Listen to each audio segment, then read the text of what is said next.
Good afternoon, everybody. We're going to just wait a minute or two so that we can make sure all the people who want to be part of this from the beginning can do so.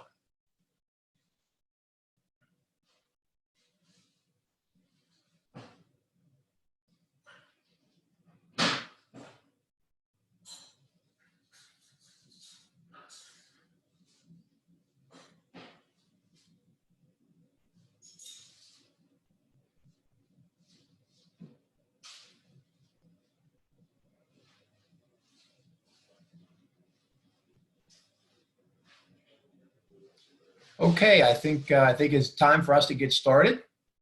My name is David Duncan. I'm the CEO and Chairman of Duncan Financial Group. I want to first of all thank you for taking part in our webinar this afternoon. We have a lot of good information about your insurance program we'd like to share with you, but we also would like you to continue to be safe and do all of the things that the CDC and Governor Wolf want us to do, such as social distancing and all those type of things. Just to give you a quick update on our situation, we have 108 employees at Duncan Financial Group, and we have on any given day about 8 or 10 that are actually physically in our Irwin office. The other 95 to 100 are all working remotely. So I like to call it business as unusual. We are able to take care of all of our clients' questions and claims and needs and counseling, but we're doing so on a remote basis. Today's subject is insurance, but I want to remind everybody that we also do group benefits in HR, 401k, tax and accounting services, business perpetuation, estate planning, many types of financial services. We are going to have some upcoming webinars on those subjects. In the initial invitation that you received, it has the invitation for our next Tuesday's tax and accounting webinar, next Wednesday's 401k webinar, and next Thursday's group benefits and HR webinar. So we'd love to have you be part of that. Many of you may have been part of last week's webcast where we gave you an overview of all these different departments and the impact that COVID-19 has on all those different parts of your company. Today and next week's webinars are going to be a deeper dive into each of the subjects. So we're going to talk all about insurance today for about 45 minutes, and we're looking forward to sharing a lot of great information. You can ask us questions electronically through your Zoom portal. We will be sending out copies of the slides to everybody when they're done. Anybody who registered for this will get a copy of all the slides, and we will have a replay that will be available on our website. That's duncangrp.com. I'd like to introduce our three panelists here that are going to lead the discussion about insurance and risk management. David Leng, Cynthia Paisley, and John Duncan. They all have significant insurance credentials, as well as an average of 32 years of experience in the insurance and risk management business. Cynthia works for East Coast Risk Management, which is a subsidiary company of ours. So without any further ado, I'm going to turn the program over to Dave Leng, and he's going to begin the webinar. Thanks, everybody. Thank you, Dave. Welcome, everybody. We're going to try and cram about an hour's worth of presentation to about 45 minutes for you, ranging from everything from insurance issues, emerging risks, and things that we are seeing that employers are going to have to be facing. And steps you could take to mitigate that. Issues that we're seeing from a claim standpoint, some of them are kind of scary. And then ultimately, John Duncan's going to wrap up with ideas in terms of liquidity and premium strategies to help reduce your insurance costs. Dave has already introduced our team, myself and John and Cynthia. When it comes to the insurance, there are several things that we look at from a program standpoint. What exactly, do we need to design a program for? Address the gaps and things like that that you may have in a program. And then ultimately try to have strategies to reduce those premiums over time.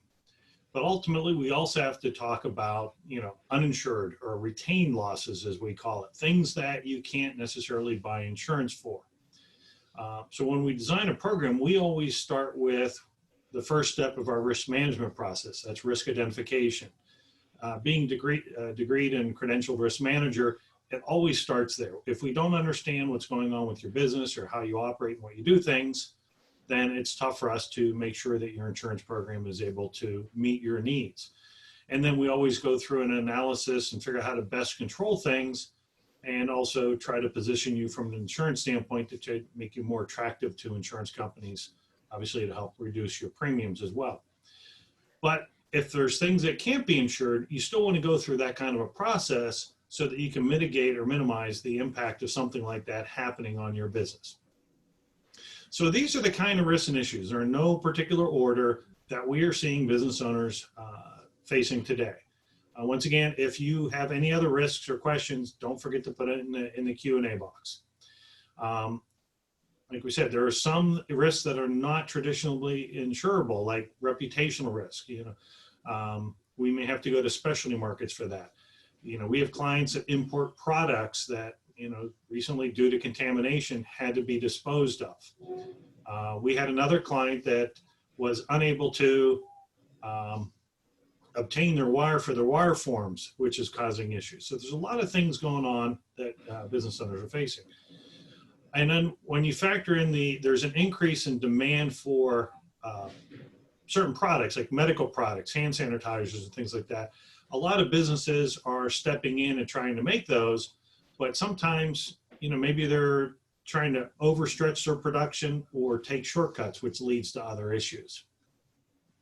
So right out of the gate, I'm going to tackle the first thing that we get as the biggest question. And that is, does our business income policy respond to the COVID-19 shutdowns?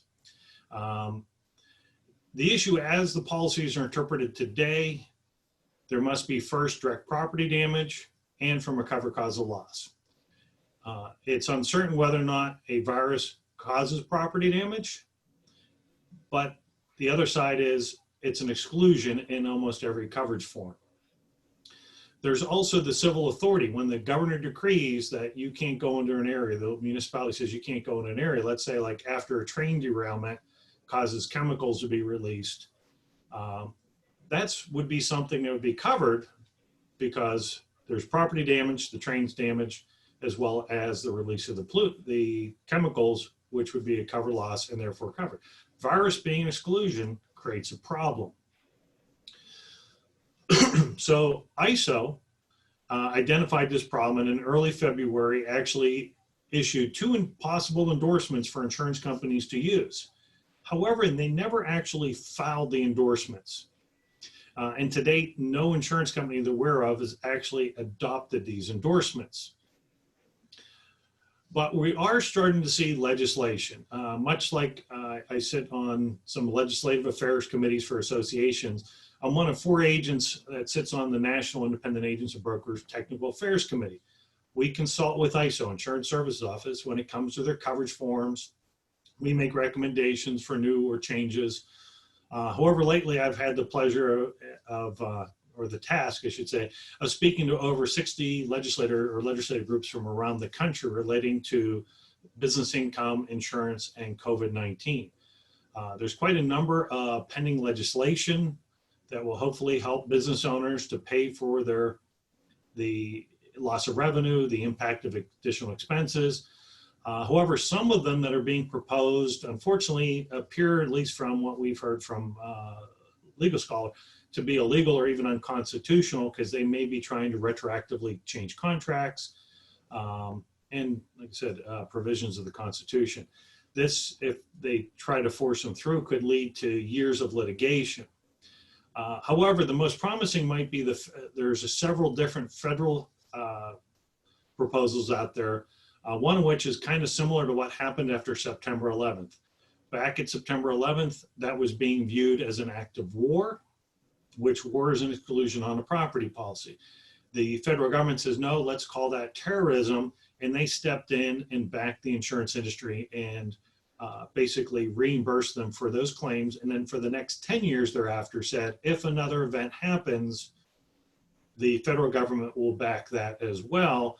But after 10 years, you, the insurance industry, need to be able to offer these coverages. And hence today, you get to opt in or opt out from terrorism coverage. We're hoping that that is going to be something coming forthwith with the legislation.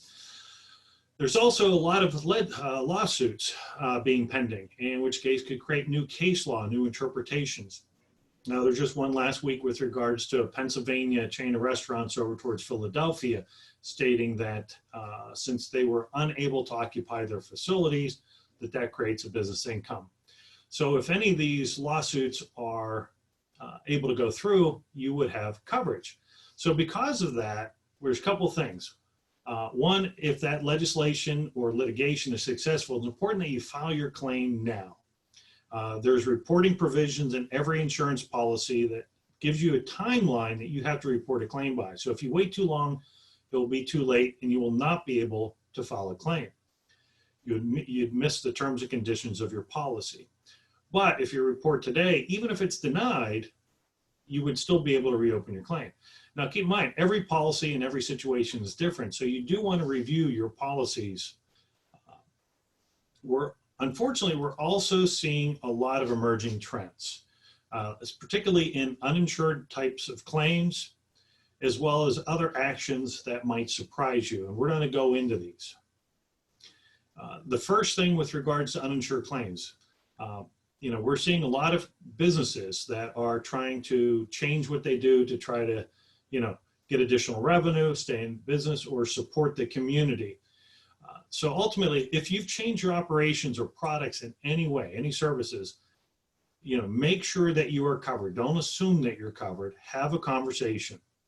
I received a call from a business owner that attended a similar webinar who read their policy and saw they had a products exclusion for making medical products and was actually looking for coverage.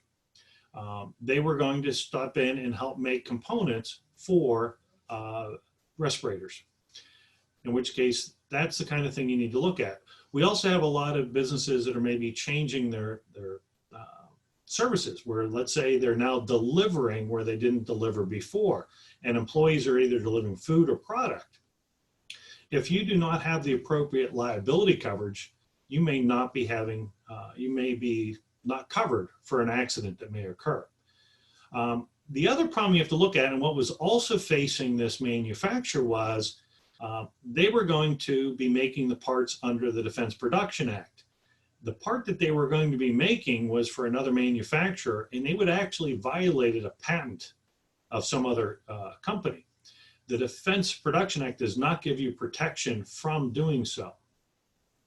So ultimately, once again, you need to make sure you review what's going on in your operations with your agent, and maybe you need to make adjustments. But even if, let's say, you do have coverage for, let's say, making that product or making or delivering those services, make sure you're still following best practices. Like, for example, if you're a restaurant and you're now delivering food, did you make sure that the employee now driving their vehicle to deliver the food even has a valid license? There's what they call the doctrine of negligent entrustment, where if you do not reasonably protect the public from somebody operating a vehicle on your behalf, you could be held personally liable and be slapped with punitive damages, which are not covered by insurance. So once again, you want to make sure that you discuss these situations. Maybe you have to do new policies or procedures and change how you do things, but that's what we're here for. We're here to help support you in that and can walk you through things.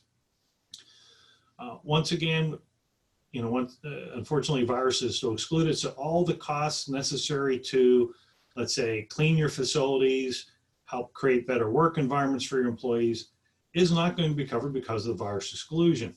But there's also issues with the virus exclusion that could have impact on if you transmit the virus to employees or customers.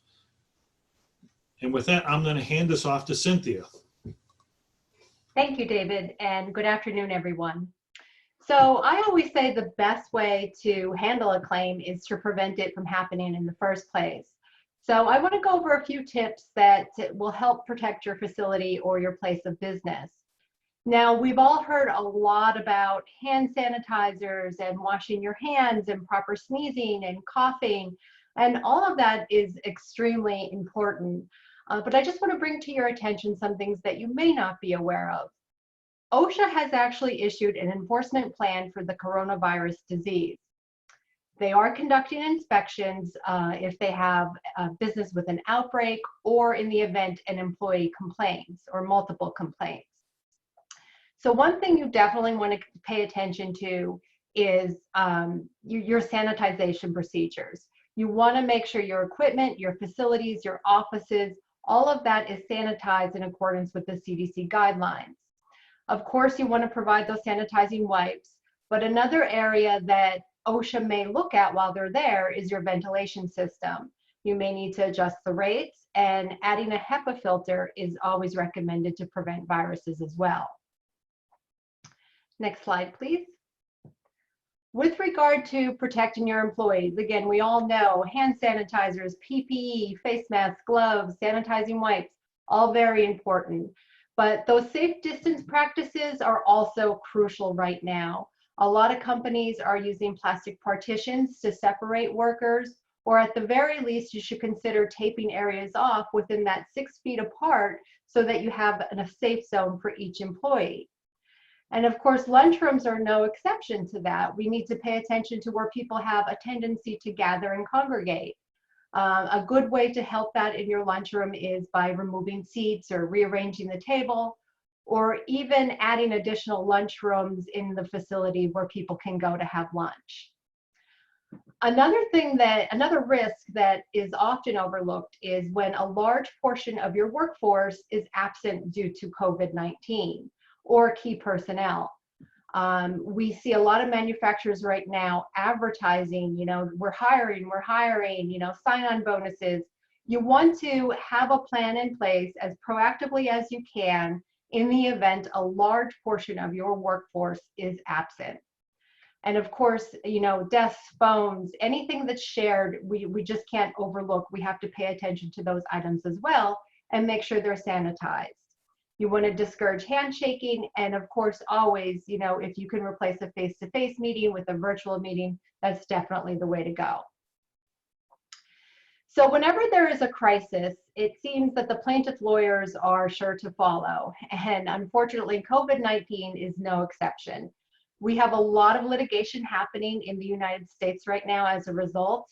You're probably familiar with the Diamond Princess litigation. You may have heard that on the news.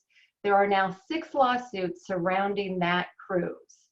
So in the event that you are sued by a third party, meaning someone other than your employees, such as a customer or a vendor, you will want to look to your GL policy to see if you have protection. Next slide, please. But in order for your GL policy to respond, there must be legal liability. So in other words, what actions or inactions could hold you liable in a court of law? For an example, if you had an employee who was known to test positive for COVID-19 and you allowed them to interact with customers, could be an occurrence or an accident. Failure to adhere to proper guidelines could also be an occurrence. There's also some exceptions on your policy. Next slide, please. Some exclusions that you want to pay attention to are the expected or the intended exclusion. Of course, no one intends to give this disease to anyone, but under the circumstances, if you allowed an employee who had tested positive to interact with your customers, could you have expected that they would contract the disease? Maybe. There's also a fungi or bacteria exclusion on the policy. COVID-19 is a virus, but it is open to interpretation. And most policies also have a communicable disease exclusion. If that exclusion is attached to the policy, we don't feel that the GL policy will respond. What may happen is your insurance carrier may pick up your defense temporarily until they actually do a coverage investigation. Next slide, please. So the best way to protect yourself from a lawsuit is to have a really solid plan. And in my experience, all litigation boils down to training. You can have the best possible plan, but if you don't communicate that or train your employees on your plan, it's really deemed ineffective. You want to verify the plan is fair and balanced. For an example, you don't want to just take everyone over a certain age because they're in a high risk category and put a different plan for them. That's discriminatory. You have to be fair and balanced in your approach. You definitely need a sick employee plan. Are they going to stay home? Are you going to send them home? Absolutely recommended. And you want to document all the work you're doing right now to prevent the spread of COVID. You want to make sure you have that in writing so that you can prove it in the event of a lawsuit. It's also important that you keep accurate records of any incidents where an employee tests positive or maybe they're just sick. And of course, auditing whether or not that's effective is crucial as well. You can have the best plan, you can have all your training, but if you don't know if your employees are compliant or not, it becomes a problem. So whether it's your safety manager or a supervisor, you really need to have that enforcement and make sure that they are compliant with the plan. The other issue is the CDC keeps changing. The revisions are constant right now, so you want to make sure that the plan is constantly looked at in accordance with those revisions as they come out. And of course, Duncan can certainly help you through all of that. Next slide, please. Yeah, thanks, Cynthia. Sure thing. Hey, when it comes to third-party liability, are you doing everything reasonably to protect somebody from the spread of the virus? Here's a couple examples. Domino's is now doing their contactless delivery. However, the last Friday in Lent, we ordered pizza. I had to bend over to pick up and sign the receipt that was on top of the pizza box on the porch. And as soon as I went to sit down the receipt and pen on my front porch, the driver stepped forward, bent over, grabbed the pen and paper just as I was standing up. We actually bumped heads. So much for staying 6 feet apart. But I'll give you an example of somebody going to the degree that you may need to think about. A little auto repair shop in Elizabeth, Pennsylvania, Elizabeth Auto Care. When you drop off your vehicle, you can't go into their facility. You put your key in through a box. They sanitize the key before they hand it to an employee who goes out to your vehicle. The employee will wipe down the handle, open up the car, and then proceed to use a machine to fog your car with a sanitizer. After it's been safe, the employee will take it in, service your vehicle, and then afterwards put it outside, put your receipt in the car, and do the reverse. They will sanitize the car again, wipe the steering wheel, gear shift, lock the car, put the door in. They will then spray the keys after they put it into a lockbox with a code that's been programmed for you, and then wipe down the code. So basically, they've done everything that they can to prevent the spread of the virus. And that's what you have to look at it from a standpoint of protecting yourself from potential lawsuit.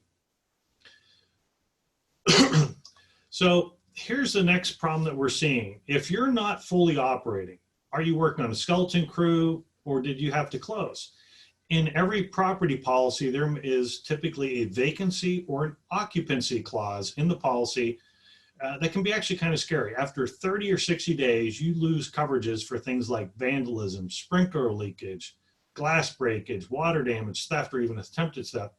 And all other causes of loss, your claim gets reduced by 15%. So you need to see what kind of form you have in there. If you have a vacancy, it basically says you don't have enough contents to do business. Dave in the intro talked about how many employees we have working remote. Only a certain number of them had laptops. So most of our employees have taken their desktops, their monitors, and their phone home and are working from home. So we don't have enough contents technically to conduct business as we do today. So we had to address our policy to make sure that we were going to be covered for any kind of vacancy. What's worse is if you have an occupancy limitation. Occupancy means, are you actively operating? So just having, the owner of the building show up or skeleton crew every day, that is not actively operating. We have a lot of clients that had to shut down, but their maintenance people are there every day working on the facility. That is still not occupying your building. So you want to address these with your policy. We're also seeing a serious surge in cybercrime. Not all cyber policies are equal. Not all cover things for like theft of monies. Some apply only to breach of information. Some may or may not cover malware, ransomware, even worse, key tracking viruses. Last year, we noted that we had met with 8 employers that actually had their payroll stolen after their payroll processing person got a key tracker in their computer system, got their user ID, password, and then went in after they processed the payroll and changed each employee's bank account to a third-party bank account. And since the breach of that user ID and password from that business, the payroll companies did not want to step up and help. I spoke to an employer association about 2 weeks ago, and the one guy, because it was during a Q&A, commented that his agent, said, "Hey, he got me a computer policy, so to speak, and cyber policy. It was about $200. He thought that was incredibly, inexpensive." So we started exchanging emails afterwards, and I asked him who the carrier was, which led me to ask him if he read his policy. So rather than reading it, he sent it to me. I went through it. What I found interesting was the computer system was limited to only owned pieces. So his employees that had their own personal cell phone with their email on it did not have coverage should the breach occur because the employee was interacting on their personal phone. Or they had employees working from home using their personal computers and just logging in on a website.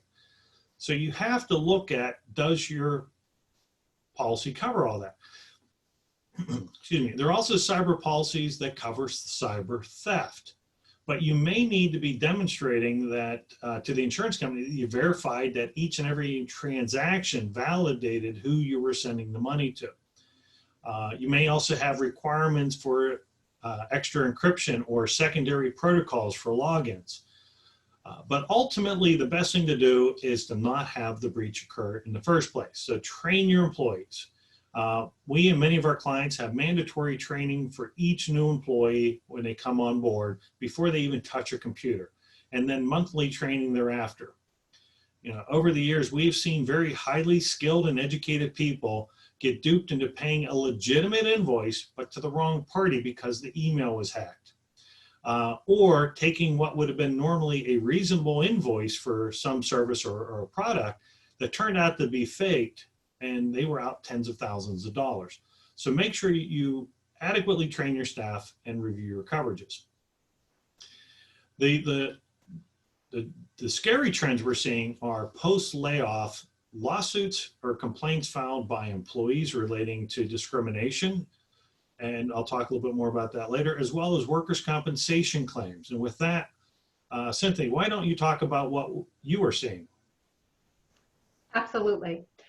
So the most commonly asked question I get today is, my employee tested positive for COVID-19. Is it a workers' comp claim? Well, diseases of ordinary life are normally excluded, such as the flu, right, in a lot of states. But some states have what we call an occupational illness, such as black lung from the coal mines. So what makes an illness an occupational illness? There's actually a two-part test. The two-part test is, was the employee in the course and scope when the virus was contracted? So essentially, were they benefiting the employer at the time they got the disease? The second part is, it must arise or caused by conditions specific or peculiar to the work, or an increased exposure due to working conditions. So I had mentioned black lung and the coal mines. You can kind of put those two together that yes, that was definitely an increased exposure. You may also see how with COVID-19, healthcare workers, first responders, maybe pharmacy workers, they may have an increased exposure there. So it's very important to do a good course and scope investigation. You want to know what other possible exposures there are that where they could have contracted it other than the workplace, such as personal travel. Do they have family members that are sick? Were they using the appropriate PPE and abiding by the plan you had in place? The timeline of symptoms is absolutely crucial in the course and scope investigation because it'll really help pinpoint where it was contracted. And obviously, if there's no other coworkers sick, they probably didn't get it in the workplace. However, there is also pending legislation, some have actually passed, with regards to workers' comp. They are mandating coverage for first responders and healthcare workers. And right now, we are just not certain how far that legislation will go. We don't know how far that scope will expand and what other occupations will be included. You know, that could be mail workers, it could be factory workers, we just don't know. So our best practice that we're recommending is if you have an employee that is sick and missing work, regardless of whether or not they tested positive for COVID-19, report the claim for a coverage decision. And the reason why we're doing that is that there are certain time requirements under the policy. So in the event that legislation changes, you have the claim in and you're protected. I should also note that if it is found to be a workers' comp claim, it is an OSHA recordable.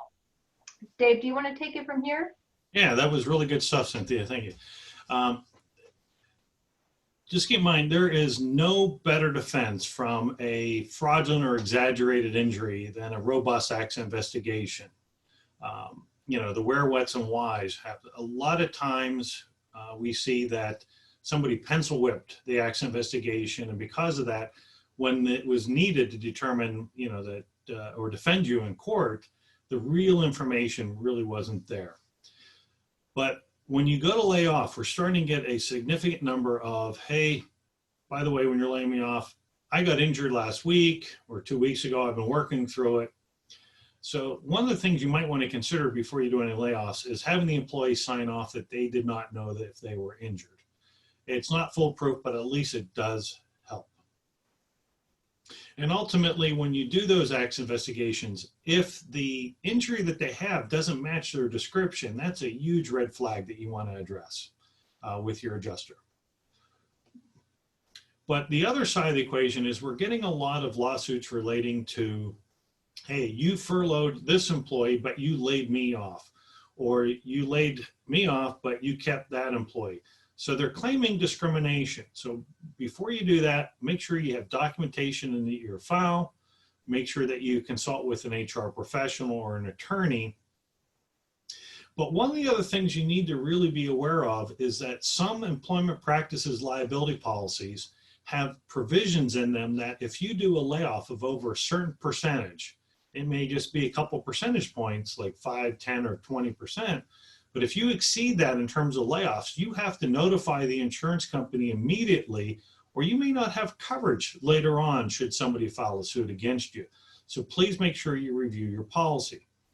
Now, before we transition to the next topic, if there's one thing I cannot stress enough, is do not assume that your insurance policy is okay if you're changing any of your operations or what you do.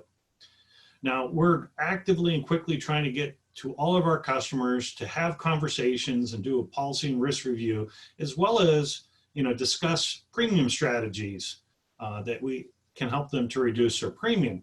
And with that, I'm going to hand this off to our cleanup hitter, John Duncan. Thank you, David. Welcome, everybody. Just wanted to talk a little bit about liquidity and premium reduction strategies. Probably one of the easiest ones to start with would be to look at your exposure base.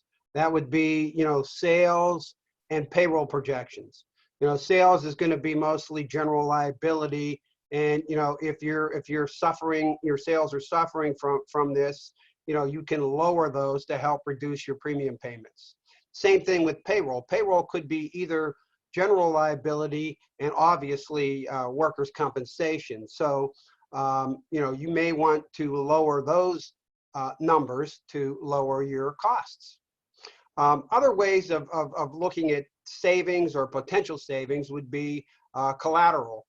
For instance, we have a huge school bus contractor that had a big deductible, and they had to have collateral to take that type of size of deductible. Well, we were able to negotiate with the insurance company to get that collateral to go away in light of the current situation. Other things that you may be able to reduce, potentially some retentions or deductibles, but that's going to, you're going to have a conversation with the insurance company, whether they're willing to reduce deductibles or reduce retentions without increasing premium. Some of the other things we're seeing from insurance companies are layup credits for unused vehicles. Again, this is something you want to talk to your agent about, the potential to remove collision or liability coverage. And if you're a trucking exposure, you may be able to reduce your mileage ratings. You may be rated long haul, but based on the current situation, maybe you're only going intermediate or local. Those are also ways to reduce the cost of insurance. Then you can look at things like pay-as-you-go work comp or general liability. Pay-as-you-go work comp is basically when you report your payrolls to the insurance company as you pay your employees. That could be bi-weekly, it could be monthly, but by doing that, you're only going to pay for what you actually use instead of having to estimate it for the entire year. This way, in those months where your payroll is low, your bill will also be low. A lot of companies are doing that on general liability too. Most companies do it with workers' compensation, but there's a few out there that'll do it with general liability too. Most of the insurance companies will work with you for deferred premium payments. A lot of them extended the cancellation period for late payments. We're seeing most companies fall in line with that. Sometimes they'll increase the number of installments for you. Couple other things about workers' compensation. We want to be real careful to track the payroll of employees carefully because the PCRB, the governing body in Pennsylvania for workers' compensation, is looking at a couple different things right now, potentially changing the classification to those workers that are at home, but actually not working. You're paying them, but they're just sitting at home. You want to make sure you're tracking that payroll because on audit, it's very likely, or at least likely, that the PCRB may say, oh, we're going to classify those people in a special classification, or maybe they'll just put them in clerical, which can be a lot less than your governing class. So that's another way to potentially save some money. And again, the other issue could be maybe you're paying these employees and maybe they were doing heavy work, but now they're working from home remotely and maybe they're doing clerical duties. So again, you want to track that payroll carefully. So at audit time, if needed, you can show them, hey, these people were actually working, but they were doing something different. One of the things we have to be careful about is reducing limits. I think it makes most sense to reduce exposure base first. But if you get to that point where you have to reduce your limits for any type of reason, please be careful to look at any type of contracts like your lease, or if you have a contract with a vendor or customer that requires you to carry certain limits of liability, you want to make sure you don't do anything to break those contracts. And with that, I will pass it back to David. Yeah, thanks, John.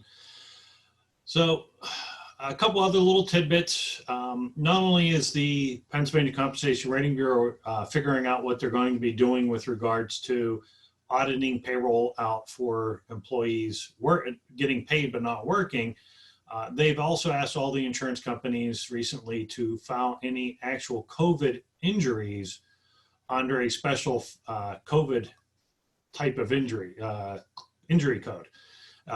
We're hoping that, similar to 9/11, the unfortunate people that either died during or subsequent to 9/11, those injuries or those claim costs did not count in the experience modifier.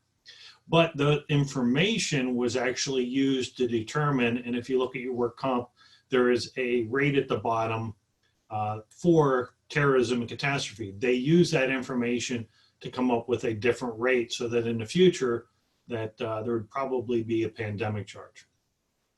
But in the end, please take time to read your policy and review it with your insurance agent. Dig in and understand what's going on and have an open dialogue, because it's not that anybody wants to say, hey, don't do that. We just want to step forward and say, okay, you're doing that. This is what we need to do to address it for you. At this point, we're going to jump into the Q&A. I'm going to bring my colleagues back on here to see if we have any questions in the Q&A.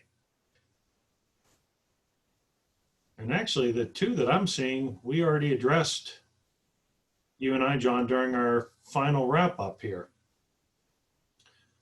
relating to the audit and injuries during COVID.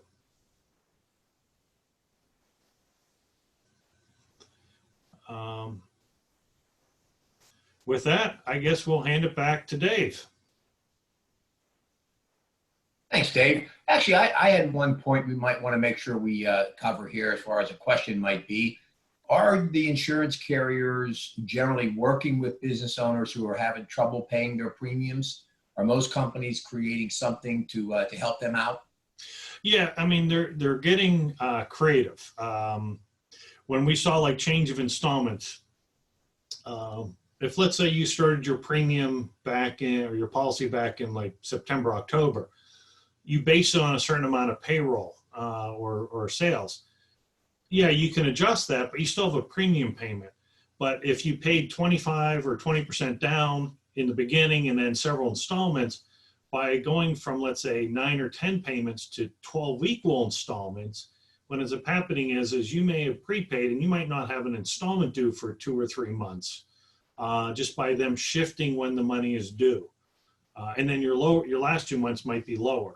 So they're trying to get creative. If there's an issue, we basically have to pick up the phone and talk to the underwriter, talk to the billing department and say, here's the situation as to what's going on. And we did get another question here.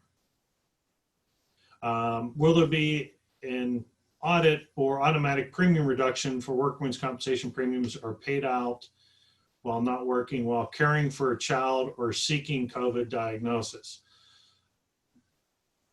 I would put that into the same category of track that separately, because you're paying them, but they're not actively working. So as John alluded to, I've been talking with the president of the Pennsylvania Compensation Rating Bureau, trying to push them in certain directions. I think they're going to eventually make it like a couple other states are now starting to do, where there'll be a separate class code that will have probably very little or no rate associated with it.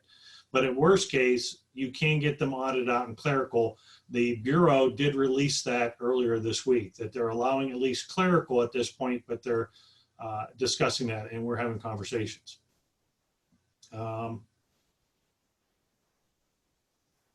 Yeah, and if you're not using your vehicles, definitely reach out and discuss it. Some insurance companies, like you saw with personal auto, where they're offering 15% for reduction of premium for the next 2 months. Commercially, it's a little different. We only have one insurance company that did that, but some of our carriers have different means of doing things.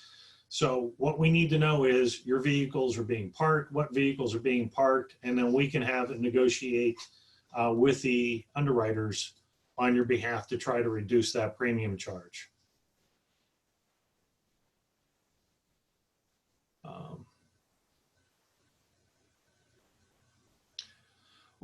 Here's an interesting question. As a realtor, do you think that the homes being purchased will need to be sanitized by the seller? I will ask you, grab my email or Cynthia's email us, and we will get back to you on that one, because I do know the virus can only sit on the surface for a certain period of time, and that time frame may be able to pass without you having to sanitize. But sometimes you're better off being safe rather than sorry. The other side of that equation is I'm in the process of buying a new home, and irrespective of what the seller does, you could believe that we're going to get it sanitized before we move in. So yeah, it wouldn't be a bad idea to do it, because we go back to have you done everything a reasonable, prudent person would do to try to prevent somebody from contracting the virus? Exactly. Any more questions, Dave? No, I don't see anything else in the Q&A. Well, great. That was an awesome presentation by some very experienced, credentialed professionals, reminding our listeners that this group here has 32 years of average experience in their business. They know what they're talking about. You can see on the screen now both their phone as well as email communication information. So if you have any questions, please feel free to follow up with them. We're here to help you, whether it's your insurance, whether it's your 401k plan, whether it's your group benefits or HR, or whether it's your tax and accounting needs. We're here to help you with all of them. Our punchline is that we make it all work together for you. So we're happy to help you in any of these areas that you may need some assistance in. I know that most of the people that are on our webinar here are clients of ours. So I want to thank you for your business. Thank you for your loyalty. And again, we stand ready to help you with anything in these very, very unusual times. Thank you, everybody. Have a great day.